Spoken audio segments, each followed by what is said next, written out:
ঢাকা বিশ্ববিদ্যালয় কেন্দ্রীয় ছাত্র সংসদ নির্বাচনে মোট ভোটারের প্রায় অর্ধেকই নারী শিক্ষার্থী। তবে মোট প্রার্থীর মাত্র 13% হলো নারী। ঢাকা বিশ্ববিদ্যালয় সূত্র বলছে, ডাকসুতে 28 পদের বিপরীতে মোট বৈধ প্রার্থী রয়েছেন 462 জন, যেখানে নারী প্রার্থী রয়েছেন মাত্র 60 জন। আর হল পর্যায়ে মোট 234টি পদের বিপরীতে প্রতিদ্বন্দ্বিতা করছেন 1108 জন শিক্ষার্থী, যেখানে নারী শিক্ষার্থী মাত্র 188 জন, যা হল পর্যায়ে মোট প্রার্থীর মাত্র 17%। একে তো প্রার্থী সংখ্যা কম, তার উপরে আবার সেই কম সংখ্যক নারী প্রার্থীরা সাইবার বুলিংয়ের শিকার হচ্ছেন বলেও অভিযোগ করছেন কেউ কেউ।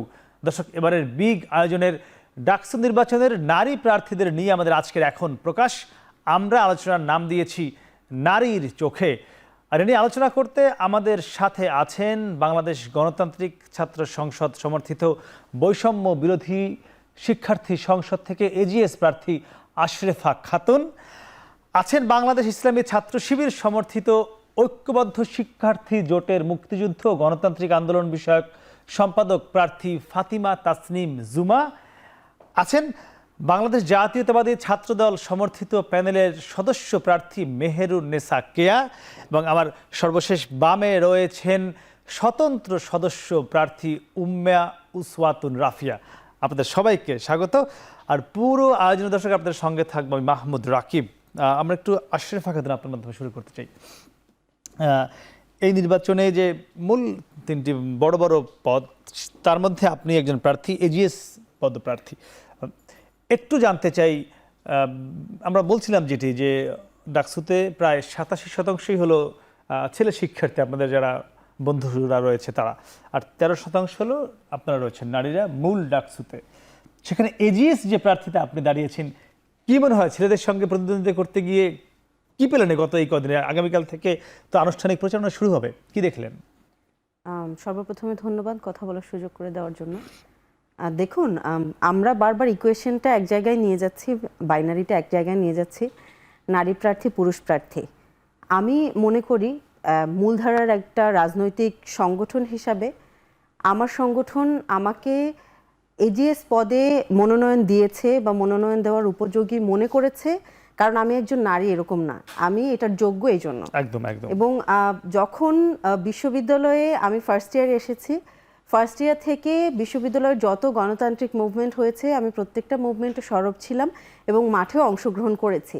যেই সময় দেখা যেত যে বিশ্ববিদ্যালয়ে দল দাস শিক্ষার্থীর সংখ্যা কিন্তু কম ছিল না, এবং গণরুম গেস্ট রুমে নির্যাতনের সংখ্যাও কম ছিল না, এবং তাদের এত এত নির্যাতনের বিপক্ষে কথা বলার মানুষের সংখ্যা হাতে গোনা অল্প কয়েকজন ছিল। ওই হাতে গোনা অল্প কয়েকজনের মধ্যে আমি একজন। আমাকে যদি শুধু নারী হিসেবে বিবেচনা করা হয় এখানে, আমি মনে করি এখানে প্রত্যেকটা, শুধু আমি আমার কথা বলছি এরকম না, প্রতিটা প্যানেলেই যাদেরকে মনোনয়ন দেওয়া হয়েছে বা স্বতন্ত্র হিসাবে যারা ইলেকশন করছে, যে সকল নারীরা, তাদের প্রতি অবমাননাকর। কারণ প্রতিটা নারী, আমার মনে হয়েছে আমি যতগুলো প্যানেল দেখেছি, যেই নারীরা মানে সাহস করে স্বতন্ত্র নির্বাচন করছে বা প্যানেল থেকে নির্বাচন করছে, প্রত্যেকেই যোগ্য। এবং ভোটের মাঠে পুরুষ সহপাঠী বা পুরুষ প্রতিদ্বন্দ্বী হিসাবে না দেখে আমার মনে হচ্ছে প্রত্যেকেই তার বিপরীতে যারা আছে তাদেরকে শুধু প্রতিদ্বন্দ্বী হিসাবে দেখছে।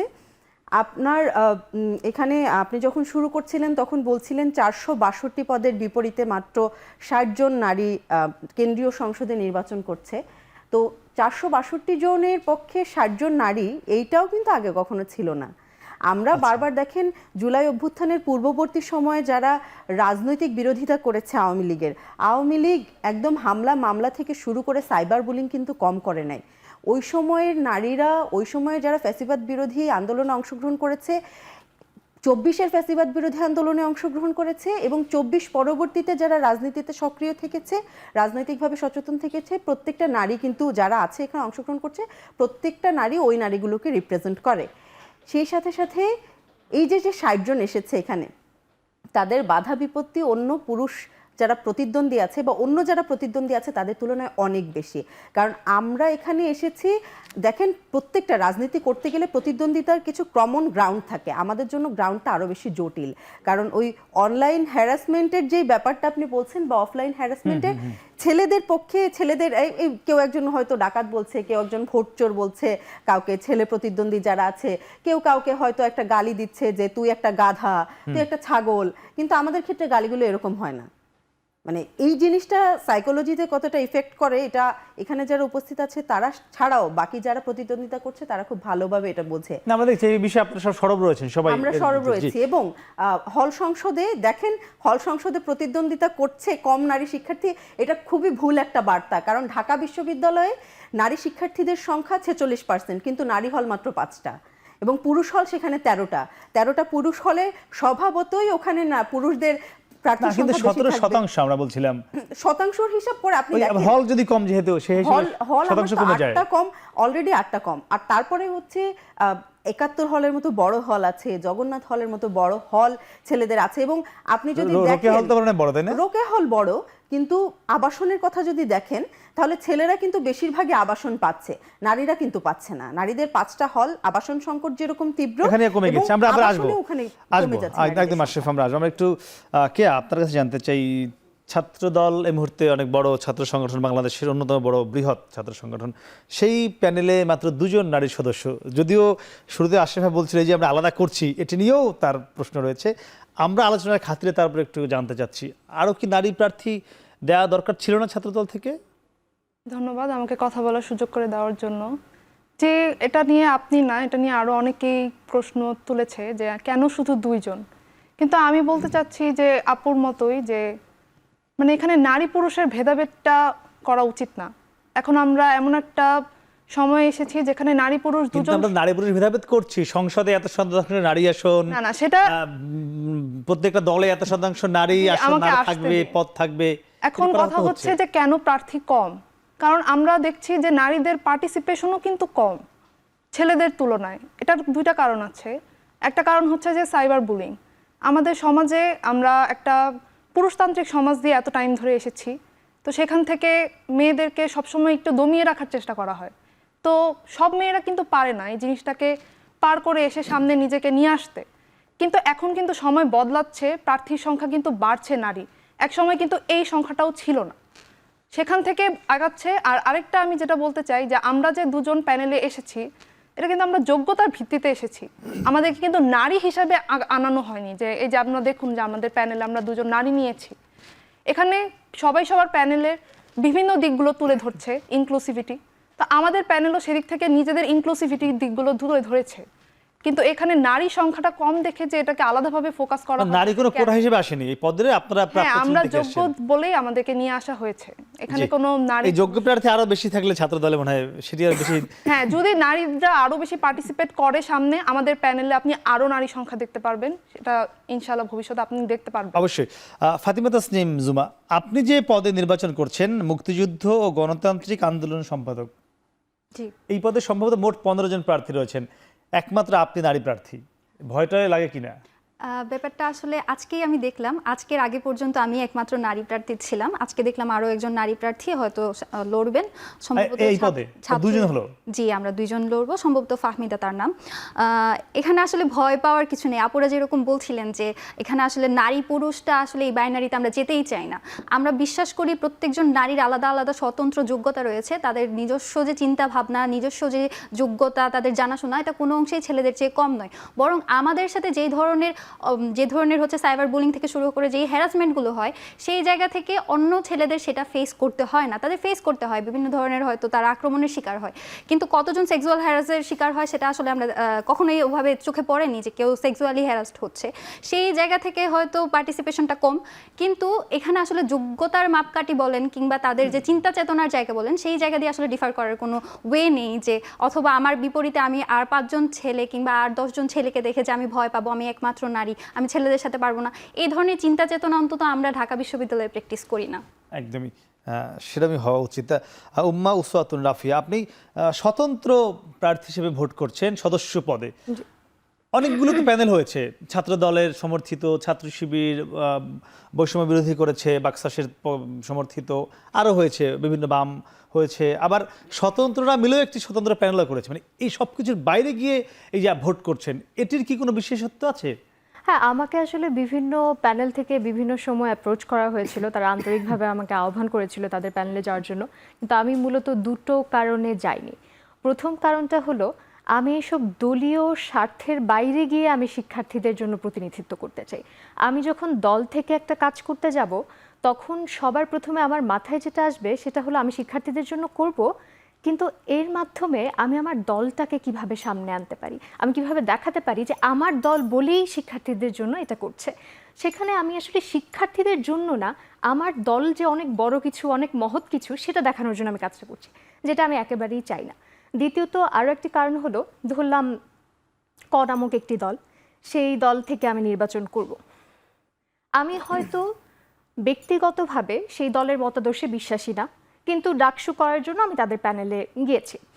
এক্ষেত্রে হয় কি, আমাদের মানসিকতাটাকে এভাবে আমরা ছোটবেলা থেকে বিল্ড আপ করে এসেছি যে বাইরের কেউ আমাদের ব্যাপারে যেই মন্তব্যটা করে, বারংবার যেই মন্তব্যটা করে, একটা সময় আমরা ওই আইডেন্টিটিটাকে ওন করা শুরু করে দিই।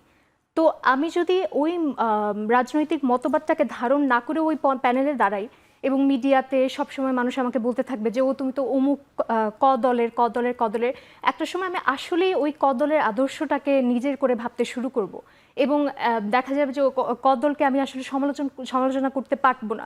আমি চাইনি যে সেটা আমার ক্ষেত্রে হোক। তাই না, কিন্তু এটি কি মনে হয় না যে যারা প্যানেল থেকে করছে, বিভিন্ন দল থেকে করছে, তারা ভোটের মাঠে এগিয়ে থাকবে বা তাদের সমর্থন বেশি, ভোটার বেশি, চ্যালেঞ্জিং মনে হয় কিনা জন্য স্বতন্ত্র হিসেবে? না, চ্যালেঞ্জিং তো অবশ্যই, কারণ দেখা যাচ্ছে যে তাদের লোকবল বেশি, তারা ক্যাম্পিং করতে পারছে বেশি। আমার মনে হয় যে আমি আমার যে কথাগুলো, আমার যে ইশতেহারগুলো আমি যা করতে চাইছি সেটা আমি পৌঁছে দিতে পেরেছি।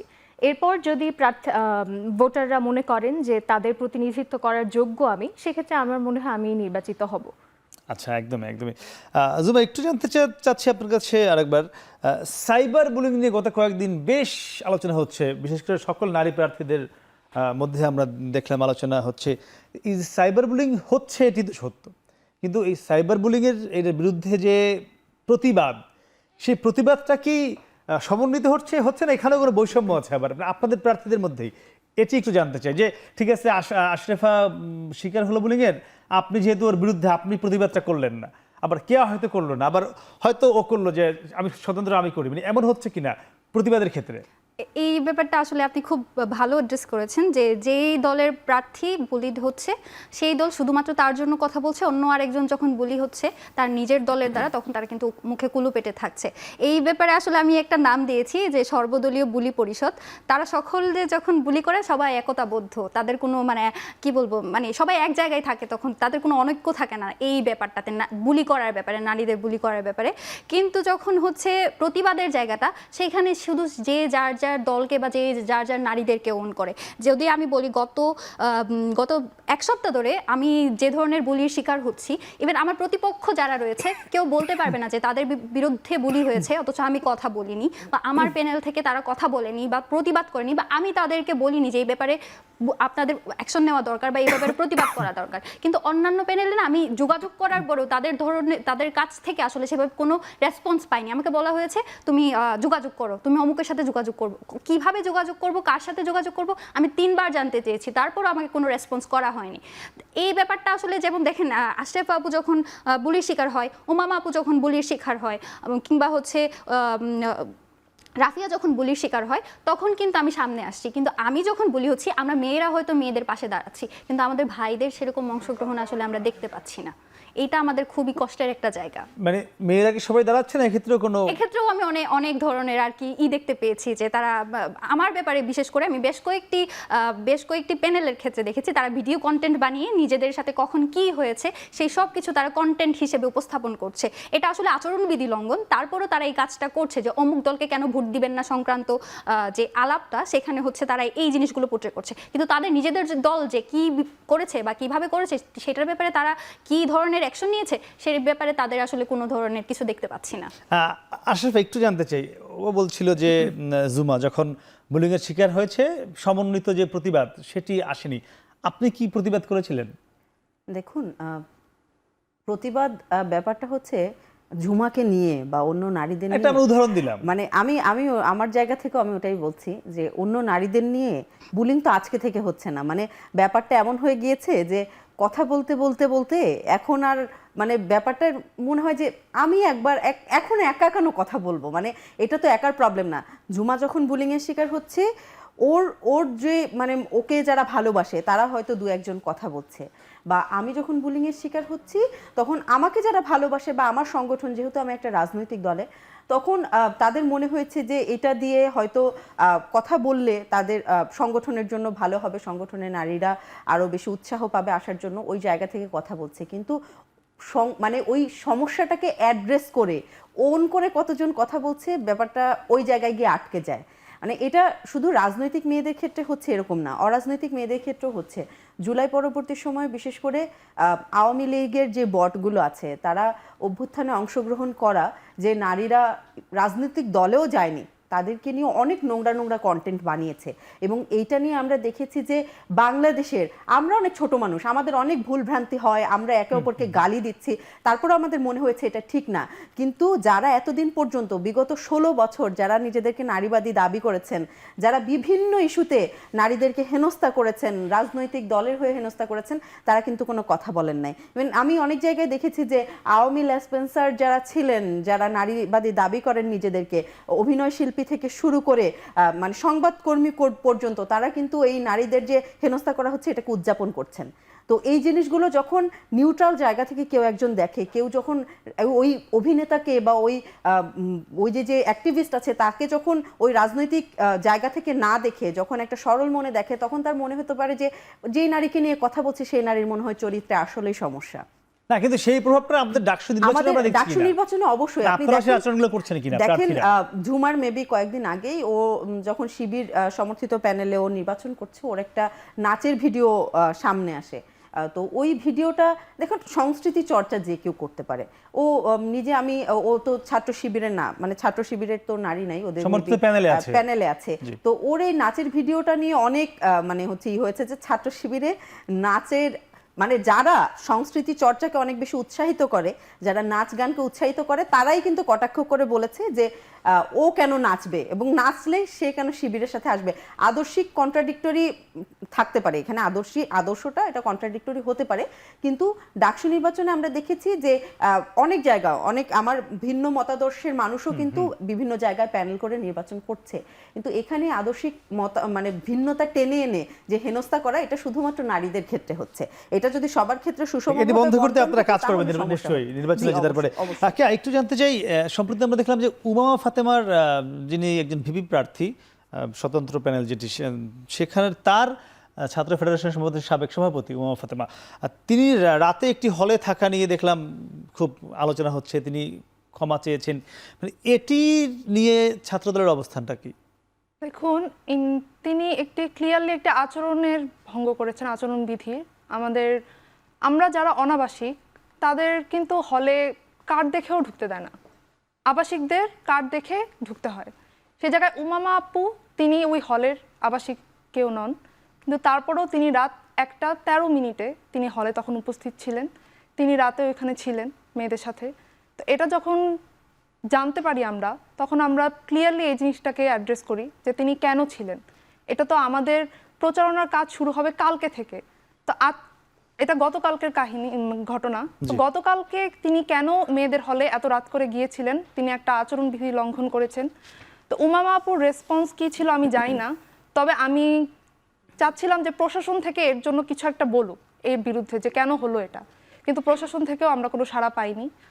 তো এখন উমামা আপু যদি বলে থাকেন, এখন দেখা যাবে যে তিনি এটা বলেছেন যে এখন তিনি দুঃখিত। না, তিনি একটু লিখিতভাবে মাপ চেয়েছেন, আমরা যদি দেখেছি। তো দেখা যাবে এখন অন্য প্যানেলের অন্য একটা আচরণবিধি ভঙ্গ করে বলবেন যে তিনি দুঃখিত। তো এটা একটা সিকোয়েন্সে চলে যাবে যে একজনের পর একজন এটা করতেই থাকবে। এটা থামবে কোথায়? এখন যদি আমরা বলছি যে আমরা ভার্সিটি শিক্ষার্থীদের জন্য কাজ করব, তো আমরা নিজেদের মধ্যেই যদি আমরা নিয়ম মেনটেন করে চলতে না পারি, আর নিজেদের মধ্যে যদি আমরা বাউন্ডারি ক্রিয়েট করতে না পারি এখনই, তাহলে আমরা পরবর্তীতে যখন রিপ্রেজেন্ট করব শিক্ষার্থীদের, তাহলে আমরা তাদেরকে কি মেসেজ দিচ্ছি এখন, যে আমাদের মধ্যে এখনই নিয়ম থাকছে না, আমরা নিয়ম পালন করতে পারছি না, তো পরবর্তীতে আমরা কিভাবে আপনাদের জন্য কাজ করব, আমরা আপনাদের রিপ্রেজেন্টেটিভ হব, এটা কিন্তু একটা প্রশ্ন থেকে যায় নির্বাচিত হলে। জি, যে এটা আমাদের একটা দায়িত্বের জায়গা, যে আমরা যে এখন তাদের হয়ে রিপ্রেজেন্ট করতে চাচ্ছি তাদেরকে, তো তাদেরকে আমরা কি মেসেজটা দিচ্ছি, তারা কেন আমাদেরকে ভোট দিবে, তা আমাদের নিজেদের দায়িত্ব থেকে এটা একটা প্রশ্ন থেকে যায় যে আমরা কি আসলেই নিজেদেরকে নিজের যোগ্যতাটার প্রমাণ কি আমরা দিতে পারছি কিনা তাদের কাছে। জি, রাফি একটু জানতে চাইবো যে এই যে যেটি কেয়া বললো যে আপনারা নির্বাচিত হননি, এখনই যদি প্রার্থীরা এমন আচরণ করে, আচরণবিধি লঙ্ঘন করে প্রচারণা শুরু হওয়ার আগেই, তাতে শিক্ষার্থীরা আপনাদের কাছে আসলে নতুন কি প্রত্যাশা করবে যদি এখনই আপনারা নিয়ম ভঙ্গ শুরু করে দেন যারা প্রার্থী রয়েছেন? আমি সে উত্তর জানবো। রাফি, তবে দর্শক তার আগে নিচ্ছি ছোট্ট একটি বিরতি, ফিরছি একটু পরে, সঙ্গে থাকুন। আমরা ছিলাম আপনার কাছে জানতে চাচ্ছিলাম যে রাফিয়া, যেটি আমরা শুরুতে বলছিলাম বিরতিতে যাবার আগে, যে একটি প্রসঙ্গ এসেছিল যে উমামা আচরণবিধি লঙ্ঘন করে রাতে একটি হলে গিয়েছিলেন, তো এটি যদি চলতেই থাকে, কেয়া বলছিল এটি যদি এখনই চলতে থাকে, তাহলে শিক্ষার্থীরা কি প্রত্যাশা করবে প্রার্থীদের কাছ থেকে, এটি আপনি কি মনে করছেন? তাহলে শিক্ষার্থীরা আপনাদের কাছ থেকে আসলে কি পাচ্ছে প্রত্যাশা? কেয়াপুর সাথে আমি এই ব্যাপারে একেবারেই একমত। দেখা যাচ্ছে যে বিশ্ববিদ্যালয় প্রশাসন বারবার, বিভিন্ন দলের বিভিন্ন প্রার্থীরা বারবার নির্বাচনের সুস্পষ্ট বিধি লঙ্ঘনের পরেও কি কারণে কেন জানি না বিশ্ববিদ্যালয় প্রশাসন এই ব্যাপারে কোনো রকমের উদ্যোগই গ্রহণ করছে না। শুধুমাত্র উমামা আপুর ক্ষেত্রেই নয়, ছাত্র দলের ক্ষেত্রেও এই ব্যাপারটা ঘটেছে আমাদের ক্যাম্পাসে। ছাত্রদল দেখা যাচ্ছে যে পোস্টার টানাচ্ছিলেন, তারা নির্বাচনী প্রচারণা চালাচ্ছিলেন, এবং এই ব্যাপারে তাদের বিরুদ্ধে তেমন কোনো অ্যাকশন নেওয়া হয়নি। বিশ্ববিদ্যালয়ের প্রশাসন আসলে এসব হেভি ওয়েট ক্যান্ডিডেটদের ক্ষেত্রে কেমন একটা এই মেরেছ কলছির কানা তাই বলে কি প্রেম দেব না ধরনের একটা নীতি তারা অবলম্বন করছেন, যেটা আমি একজন প্যানেল ছাড়া স্বতন্ত্র প্রার্থী, আমার চোখে আরও বেশি কটু। কারণ আমি খুব ভালো করেই জানি যে এই বিধিগুলো যদি আমি লঙ্ঘন করতাম, তাহলে এর বিরুদ্ধে বিশ্ববিদ্যালয় প্রশাসন কঠোর ব্যবস্থা গ্রহণ করত। আমি জানি না এর মাধ্যমে বিশ্ববিদ্যালয় প্রশাসন ইতোমধ্যেই নির্বাচনের এত আগে থেকে কি মেসেজ দেওয়ার চেষ্টা করছে, কিন্তু যেটাই হোক সেটা বিশ্ববিদ্যালয়ে ভোটার বা প্রার্থী কারোর জন্যই ভালো। ছাত্রদল কি করেছে বলছিলেন? ছাত্রদল তাদের প্রচারণার জন্য ব্যানার টানিয়েছিলেন এবং তাদের কোনো একটা অর্গানাইজেশনের নামে, পরিবেশ বিষয়ক কোনো একটা অর্গানাইজেশনের নামে, যেখানে তাদের প্রার্থীর ফোন নাম্বার, নাম এসব সহই দেওয়া ছিল। এবং এই ব্যাপারে বিশ্ববিদ্যালয় থেকে নোটিশও দিয়েছে, এবং নোটিশের ধরনটা ছিল এরকম যে সবিনয় অবগতির জন্য জানানো যাচ্ছে যে এটি একটি অনুরোধ করে বলেছে। জি, এটা কোনো রকমই কাম। এই যে বিষয়টি আচরণবিধি লঙ্ঘনের, এটি ছাত্রদল তো। আমি বলতে চাই যে উনি যেটা হয়তো বলছেন, উনি হয়তো হামিম ভাইয়ার কথা বলছেন।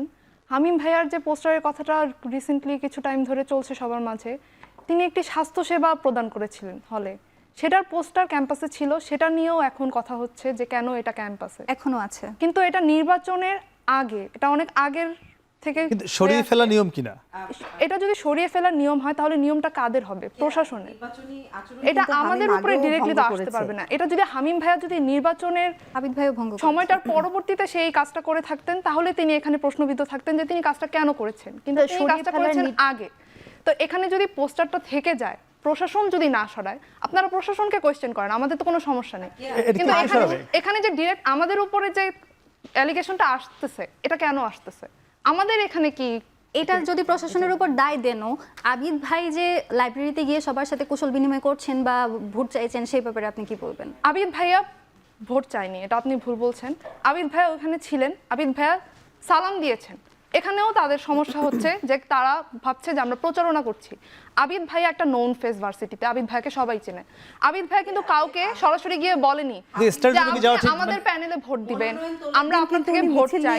স্টাডি রুমে যাওয়া কি এই মুহূর্তে মানে এটি আপনাকে বুঝতে দেয় কিনা? না, স্টাডি রুমে তিনি কেন গিয়েছিলেন এটা আমি পুরোপুরি জানি না, হয়তো তিনি কোনো কাজে গিয়েছিলেন, কিন্তু আমি যেটুকু দেখেছি যে ভাইয়া শুধু সালাম দিয়েছেন। এখানেও তাদের সমস্যা কেন? এখানে কি সমস্যা আশরাফা? আপনারা যদি দেখেন, নির্বাচনে যেদিন মনোনয়ন উত্তোলনের যেদিন শেষ দিন ছিল, পরে অবশ্যই একদিন বৃদ্ধি করা হয়, ওই দিন আমরাও মনোনয়ন নিতে গিয়েছিলাম। আমরা শুধু যারা প্রার্থী ছিলাম তারা মনোনয়ন নিতে গিয়েছিলাম, আমাদের সাথে কোনো আমরা সমর্থক নিয়ে যাইনি।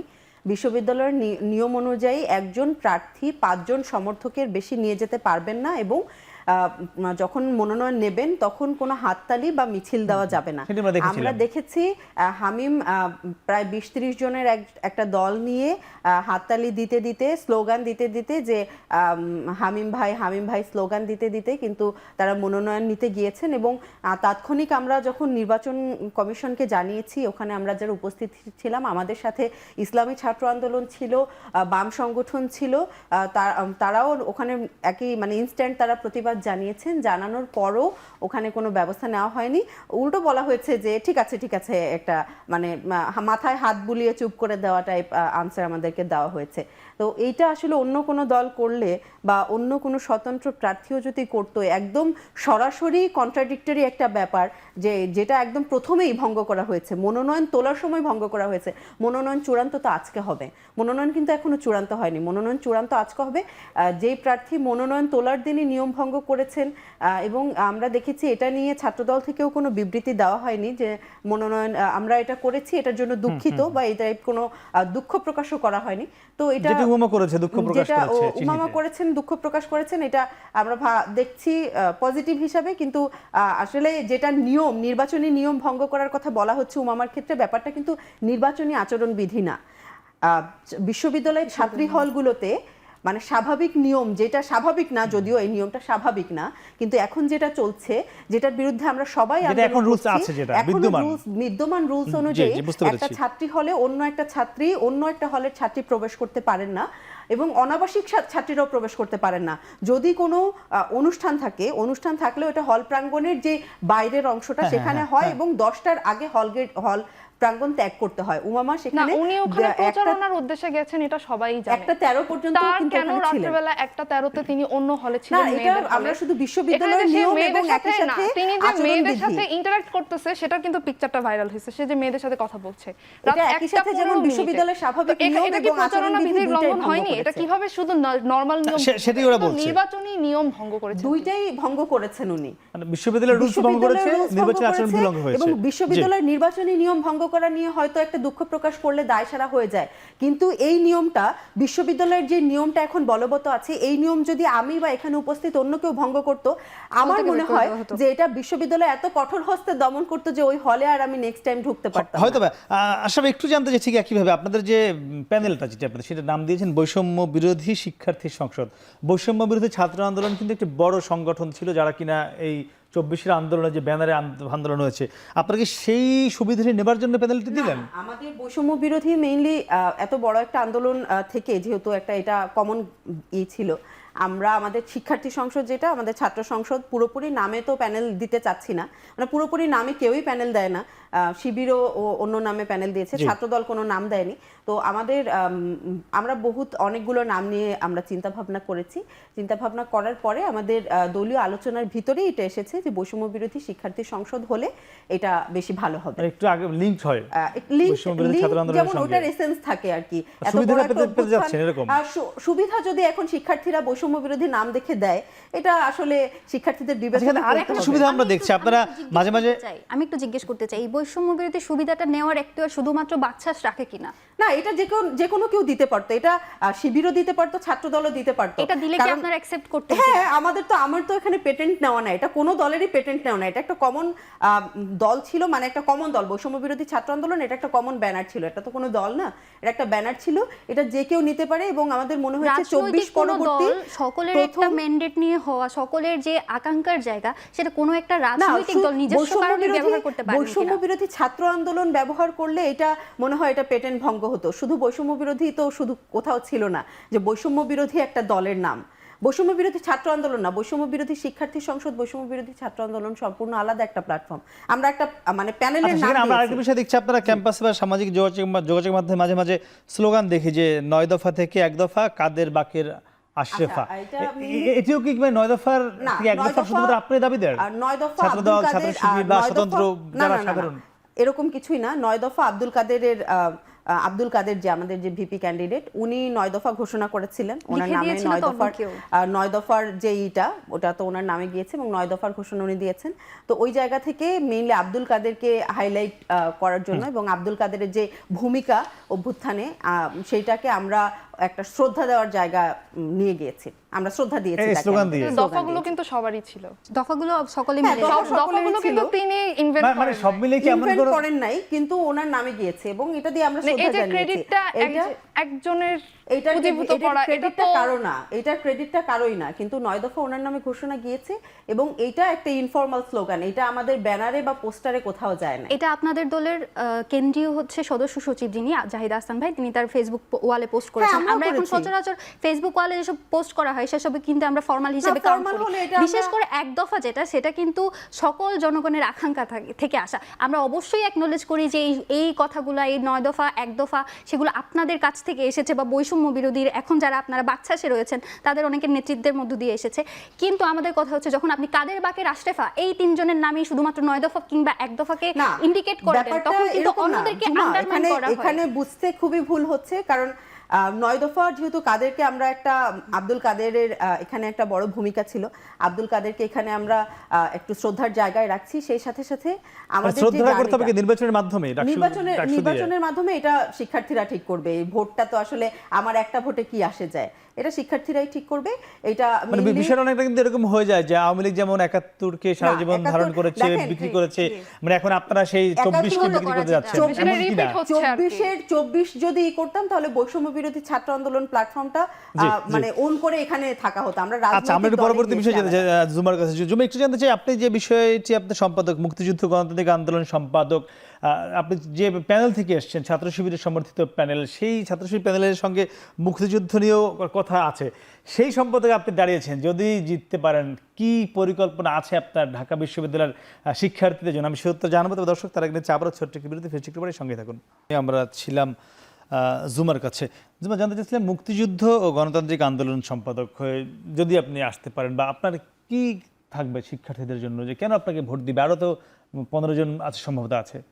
দেখুন, এই ব্যাপারে আসলে আমি প্রথম থেকে যে কথাটা বলে আসছি, আমার প্রথম মানে আমি যখন জিতে আসবো, আমার প্রথম কাজটা হবে জনতার বিজয়কে জনতার করে তোলা। 47, 71, 24 আমাদের আজাদির এই যে 3টা পর্ব, যেখান দিয়ে আমরা স্বাধীনতা, সার্বভৌমত্বকে, কখনো আমরা ভূমি পেয়েছি, কখনো আমরা রাষ্ট্র পেয়েছি, কখনো আমরা গণতান্ত্রিক যে লড়াই, যে রাষ্ট্র আকাঙ্ক্ষার পরে, রাষ্ট্র তৈরি করতে না পারার পরে 24-এ যে আমাদের গণতান্ত্রিক আকাঙ্ক্ষা, সেটা যার মাধ্যমে আমাদের পূরণ হয়েছে, এগুলো কিন্তু আমাদের একেবারে অবিসংবাদিত বিজয়। কিন্তু এই বিজয়গুলোকে কেন জানি না, 47 বলেন, 71 বলেন, 24 বলেন, আমাদের বিজয়গুলো আমাদের হয়ে উঠতে পারে না, কারণ নির্দিষ্ট দলগুলো তাদের নিজস্ব রাজনৈতিক স্বার্থে আমাদের এই বিজয়গুলোকে কক্ষিগত করে। আপনি দেখবেন গত 16 বছর ধরে গুম, খুন, হত্যা, প্রত্যেকটা অপরাধের একটা জাস্টিফিকেশন ছিল আওয়ামী লীগ হচ্ছে মুক্তিযুদ্ধপন্থী দল, বা আওয়ামী লীগ শুধুমাত্র মুক্তিযুদ্ধ করেছে। কিন্তু আমরা সকলেই জানি মুক্তিযুদ্ধে অংশগ্রহণ ছিল আপামর জনসাধারণের। বাংলাদেশের একেবারে গ্রামের প্রত্যন্ত অঞ্চল থেকে ঢাকা বিশ্ববিদ্যালয়ের শিক্ষার্থী থেকে শুরু করে আরবান এলিটরা পর্যন্ত মুক্তিযুদ্ধে অংশগ্রহণ করেছে।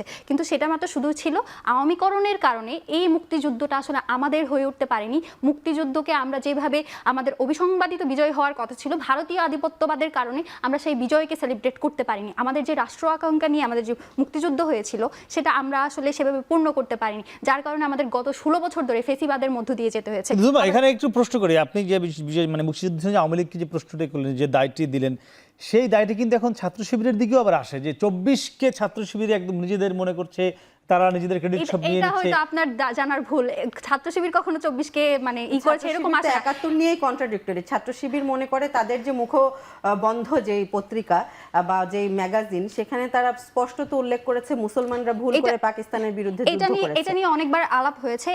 তারা ছাত্র শিবিরের যারা প্রতিনিধি আছে তারা এটা বারবার প্রশ্নের উত্তর দিয়েছে যে যখন এই লেখাটা ছাপা হয়, তখন লেখক যে ছিলেন তিনি, তার কাছে যখন লেখাটা নিয়ে যখন প্রশ্ন করা হয়, তখন সে বলে যে আমার লেখায় কোনো ধরনের হাত দেওয়া যাবে না, এবং লেখকের লেখায় হাত দেওয়ার ক্ষমতা আসলে অন্য কেউ রাখে না, এবং সেটা তারা প্রকাশ করেছে। সেটার জন্য তাদের কাছে আপনি প্রশ্ন করবেন। আমি যদি তার শামিল না, যে একটা মুক্তির সংগ্রাম যেটার মাধ্যমে আমরা সার্বভৌমত্ব পেয়েছি, সার্বভৌমত্বের প্রতি হুমকি স্বরূপ প্রত্যেকটা জিনিসই দেশদ্রোহিতার শামিল, এবং সেই দেশদ্রোহী বার্তা যখন একটা রাজনৈতিক সংগঠনের পত্রিকা একদম একটা লেখা না ছাপালেই নয় এরকম তো কিছুই না, কিন্তু ওখানে ছাপাচ্ছে এবং আমরা জাস্টিফিকেশনে দেখেছি এখানে ছাত্র সংবাদের সেই লেখাটি ছাত্র সংবাদের লেখাটি এটি পরে মনে হয় নিয়ে সরিয়ে আপনি ফেলেছিল বা কিছু একটি। শিবিরের যারা এবং রয়েছে তাদের কাছে জানতে বলেছেন চান। যে এটা হ্যাঁ ভুল করে অনেকে, যেমন ছাত্র শিবিরের প্যানেলে এই কয়েকদিন আগেই মনে হয় তাকে সরিয়ে দেওয়া হয়। জয়নুদ্দিন সরকার তন্ময় নামে একজন ছিলেন, উনি তার ফেসবুক পোস্টে সরাসরি লিখেছেন যে মতিউর রহমান, বীরশ্রেষ্ঠ মতিউর রহমান গাদ্দার, এবং সরিয়ে দিয়ে কি ঠিক করেছে না ভুল করেছে? তিনি আপুর দেশপ্রেমিক। একটু কোটেশনে একটু ভুল আছে, যেখানে তিনি গাদ্দার লিখেন নাই, বিমান ছিনতাইকারী এবং হাইজেকার লিখেছেন, এবং সেটার জন্য গত 5 মাস আগের ঘটনা, সেটার জন্য তিনি কিন্তু ক্ষমাও চেয়েছেন। রশিদ মিনহাজকে পাকিস্তানের রশিদ মিনহাজকে দেশপ্রেমিক বানানো এবং বাংলাদেশের সার্বভৌমত্বের জন্য লড়াই করা, স্বাধীনতার জন্য লড়াই করা বীরশ্রেষ্ঠকে মানে বিমান ছিনতাইকারী বলা, এই কনসার্নটা আসার পর আমার প্যানেল কি সিদ্ধান্ত নিয়েছে এটা তো 5 মাস আগের ঘটনা, তাকে তো প্যানেলে আনারই কথা না। সেই কনসার্নটা তো আমাদের কাছে 5 মাস পরে এসেছে। এখন তো আমি 5 মাস আগে কি করেছি এটা তো শিবিরের জানার কথা না। আমি 5 মাস এটা সবাই জানে, এটা ক্যাম্পাসের প্রত্যেকটা মানুষ জানে যে সে এটা করেছে, এবং শিবির এটা জানার পরেও শিবির জানেন এরকম না, এটা বহুল আলোচিত ঘটনা। 5 মাস আগের ঘটনা জানার পরেও তাকে তো প্যানেলে নেওয়ার কথা ছিল না। পরে কি হয়েছে? পরে তাকে সরিয়ে দিয়েছে, কিন্তু প্যানেলে নেওয়ার পরে সরিয়ে দেওয়া হয়েছে। প্যানেলে নেওয়ার কথা ছিল না। কনসার্ন আসার পর আপনি সেটার প্রেক্ষিতে কি অ্যাকশন নিচ্ছেন সেটা হচ্ছে মুখ্য। সে যেটা বলেছে সেটা সে জাস্টিফিকেশন দিয়েছে, সেটা সে হচ্ছে বিভিন্ন ধরনের উল্লেখ করেছে। 24 আপনারা হিসেবে ব্যবহার করবেন, এটা কোনো জাস্টিফিকেশন হয় না। 24 কে 71 এর মতো আওয়ামী লীগ যে ব্যবহার করেছে সেই ব্যবহারটার দিকে আপনারা যাবেন। আপনি যেটা বলছেন না, আমি যেটা বলছিলাম, আপনি যে বলছিলেন 24 কে শিবির কুক্ষিগত করছে, এটা আমরা সব সময় শুনতে পাই যে এনসিপি বা বাকশাস 24 কে কুক্ষিগত করেছে, এটা আপনার জানার ভুল। এবং আপনি যেটা বলছেন শিবিরও কুক্ষিগত করেছে। শিবির এখন যদি কেউ যদি সেলিব্রেট করে, এটা আপনাদের সবথেকে বড় সুবিধাভোগী শিবির এখানে, কারণ শিবির 24 কে বারবার একাত্তরের মুখোমুখি দাঁড় করিয়েছে। শিবিরের জাস্টিফিকেশন দেওয়ার আমার কোনো প্রশ্নই আসে না, কারণ আমি শিবিরের হয়ে এখানে কথা বলতে আসিনি, আমি আমার কথা বলতে এসেছি। মুছে দিয়ে 24 কে পুরোপুরি কুক্ষিগত করে এটা রাজনৈতিক ঢাল হিসেবে ব্যবহার করেছে। এটা শিবির করেছে, এবং শিবির অভ্যুত্থান পরবর্তী সময় আমরা বিভিন্নভাবে দেখেছি টিএসসি তে রাজাকারের ছবি ওখানে টানানো হয়েছে। এইখানে আমার প্রশ্ন আছে, যেখানে আমরা শুনি তাহলে ওর কথা। আমার উত্তরটা শুনি, যেটা আপনি বলছেন সেখানে হচ্ছে তারা কি হিসেবে সেটাকে পোর্ট্রে করেছে। আপনি কি এখন জুডিশিয়াল কিলিং কে জাস্টিফিকেশন দিবেন? আপনার জুডিশিয়াল কিলিং কে কেউ জাস্টিফিকেশন দিচ্ছে না। জুডিশিয়াল একটা গণহত্যার সাথে যাদের সংশ্লিষ্টতা আছে তাদের জুডিশিয়াল কিলিং নিয়ে, এটা নিয়ে আমরা অনেক কথা বলি যে শাহবাগ জাস্টিফাইড না, কিন্তু শাহবাগ জাস্টিফাইড না তার মানে ওখানে তাদের ছবি টানানো টিএসসির মতো জায়গায় এবং জুলাই মাসে এটা কোনোভাবেই জাস্টিফাইড না। আমরা ওর উত্তরটা শুনি। দেখুন, এখানে যে কথাটা আশরাফ আপু বলছিলেন যে রাজাকারের ছবি, এখানে কি তাদেরকে রাজাকার বা তাদেরকে দেশপ্রেমিক বা কোনো কিছু হিসেবে পোর্ট্রে করা হয়েছে? এখানে তাদেরকে পোর্ট্রে করা হয়েছে বিচারিক যে হত্যাকাণ্ড সেটার ভিকটিম হিসেবে। এবং আপনি কি এটা অস্বীকার করবেন যে তাদেরকে বিচারিক হত্যাকাণ্ড করা হয়েছে? আমরা বিচারিক হত্যাকাণ্ডের কথা আমরা বারবার বলছি যে শাহবাগের জাস্টিফিকেশন আমরা দিচ্ছি না, কিন্তু তার মানে এরকম না যে জুলাইতে শাহবাগের জাস্টিফিকেশনের শিকার আরো অনেকে হয়েছে, কিন্তু তার মানে এরকম না ইনজাস্টিসের শিকার অনেকে হয়েছে, কিন্তু তার মানে এরকম না যে আমি একদম যারা আদালত তাদেরকে রাজাকার হিসেবে পোর্ট্রে করতে পারেনি তাদেরকে ছবিগুলো সরানো লেগেছে। যদি ওইটুকু তাদের মনে হতো যে ঠিক আছে এরা রাজাকার না, তাহলে ছবিগুলো সরাতো না। ছবিগুলো সরিয়ে ফেলেছে তারা। ছবিগুলো কারা সরিয়েছে? কিভাবে সরিয়েছে? ছবিগুলো সরানো হয়েছে মব করে, তাদের উপর হামলা করে, মব করে। আমরা এই বিতর্ক শেষ হবে না, আমরা একটু কেয়ার কাছে যেতে চাই। কি মনে হয় নারী হিসেবে আপনার কাছে, নারী শিক্ষার্থী হিসেবে এবারের এই নির্বাচনে কি মনে হয় যে নারীদের ভোট ফলাফল পাল্টে দিতে পারে কিনা, সামগ্রিক ফলাফল, শুধু আপনাদের না? যে অবশ্যই পাল্টে দিতে পারে। নারী ভোটার আমরা জানি 46 থেকে 47% নারী ভোটার, তো সেখানে যদি নারীদের অ্যাক্টিভ পার্টিসিপেশন আমরা পাই এবং তারা যদি তাদের যোগ্য প্রার্থীকে ভোট দিতে পারে সুষ্ঠুভাবে, সেটা বড় একটা ইম্প্যাক্ট ফেলবে আমাদের নির্বাচনে। কি ধারণা কত শতাংশ নারী ভোটে অংশ নিতে পারে মোট নারী শিক্ষার্থীদের? যে আমাদের অনুমান হচ্ছে যে 26 থেকে 27% ভোটে নির্বাচনে অংশগ্রহণ নিতে পারে, বিশেষ করে যারা আবাসিক। অনাবাসিকদের ক্ষেত্রে আমি বলতে চাই যে শিক্ষার্থীদের একটা সেফটির বিষয় থাকে, যেটা নিয়ে তারা একটু মানে এই অন্তর্বর্তী সরকারের সময় সেফটির প্রশ্ন এখন আসে, মানে যেটি আমরা 19 নির্বাচনে দেখেছিলাম যে ডাকসু নির্বাচনে। এখন সেফটির বিষয় শুধু আমাদের ভার্সিটি ক্যাম্পাসে সেফটি না, যানবাহনের কিন্তু একটা সেফটির বিষয় থাকে। তো তারা এই যে যানবাহনের নিশ্চয়তাটা যদি প্রশাসন একবার দিয়ে দেয় যে ওদিন আমরা আপনাদেরকে যথাযথ যানবাহনের ব্যবস্থা করে দিব, তাহলে হয়তো দেখবেন যে নারী শিক্ষার্থীরা আরো একটু আগ্রহী হবে ভোট দিতে আসতে। কিন্তু এই আশ্বাসটা যতক্ষণ পর্যন্ত না দেওয়া হচ্ছে ততক্ষণ পর্যন্ত কিন্তু নারী শিক্ষার্থীদের মধ্যে একটা প্রশ্ন থেকে যাবে যে তারা কি আদৌ আসবে কিনা। কারণ এই আমাদের জানি ঢাকা শহরের রাস্তাঘাটের অবস্থা, এই রাস্তাঘাট পার হয়ে যারা আসলে দূরদূরান্তে একটা থাকে, তারা কিভাবে আসবে? এদিকে চ্যালেঞ্জ একটু জানতে চাই উম্মে উসওয়াতুন রাফিয়া, কি মনে হয় নারী হিসেবে নারীদের ভোট নারীরা বেশি পাবে এমন কোনো ইকুয়েশন কাজ করে কিনা? ওই প্রথমেই আশরাফা আপু, জুমা আপু, কে আপু যেটা বলেছিলেন যে নারী পুরুষ এখানে আলাদা করার কেন না, কিন্তু প্রশ্ন ভোট তো আসছে? যায়, এটি তো আপনি মানতে কেন পারবেন না। যাবে? আমি যখন ভোট দেব তখন আমি এটা ভাববো না যে আচ্ছা 1 2 3 কে নারী তাকে দিলাম একটা ভোট। আমি ভাববো যে কে সবচেয়ে বেশি কাজ করেছে, কে বেশি যোগ্য, কে বেশি কাজ করতে পারবে, কে বেশি ভোকাল। আমি যখন বুলিড হই তখন আমার পক্ষে কে বলেছে, আমি তাকে গিয়ে ভোটটা দেবো। সে নারী হোক পুরুষ হোক, এই প্রশ্নটা এখানে অবান্তর। এটি কোনো কিছু ফ্যাক্ট করবে না, আমার মনে হয় না আপনারা এগিয়ে থাকবেন এমন মনে হয় না। না, যে যোগ্য সে এগিয়ে থাকবে, নারী হোক পুরুষ হোক, যে যোগ্য সে এগোবে। আর কি মানে ভোটের দিকে কোনো নিরাপত্তা, কোনো শঙ্কা কি ফিল করেন ভোট নিয়ে, পরিবেশ?